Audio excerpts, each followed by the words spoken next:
پاکستان کی سیاسی اور صنعتکار فیملی عثمان ڈار اور عمر ڈار کی والدہ ماجدہ ریحانہ امتیاز ڈار نے NE 71 سیالکوٹ سے کاغذات نامزدگی جمع کروا دیے۔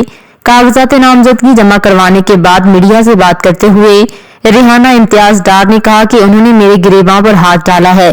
ماؤں بہنوں کی عزت ایک اور برابر ہوتی ہے، اس کا جواب عوام 8 فروری کو ووٹ کی طاقت کے ذریعے دیں گے۔ میری سیالکوٹ کی عوام سے اپیل ہے کہ 8 فروری کو ووٹ ڈالتے وقت یہ بات ضرور مد نظر رکھنا کہ ایک ماں کے ساتھ کیا سلوک کیا گیا۔ نے میرے گھر کو سیل کر کے گھر سے نکال دیا، چھوٹے چھوٹے بچوں کے ساتھ میں سڑک پہ بیٹھ کر میں نے رات گزاری۔ آپ کی اگر ماں ہوتی تو بتاؤں آپ لوگ کیا کرتے؟ میں قوم کی ماں ہوں، شہر سیالکوٹ کی ماں ہوں۔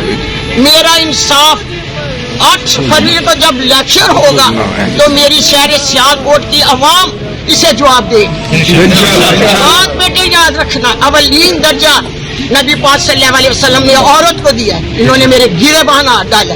مائیں سانجی ہے، یاد رکھنا ووٹ ڈالتے وقت اپنی ماں کو مد نظر رکھ کر میرا فیصلہ کر۔ میری عوام فیصلہ کرے گی، اس دن حاجاسوں کو بتائے گی، کیونکہ آگے سے کسی کی ماں کے گرے بان کو ہاتھ نہ ڈالا۔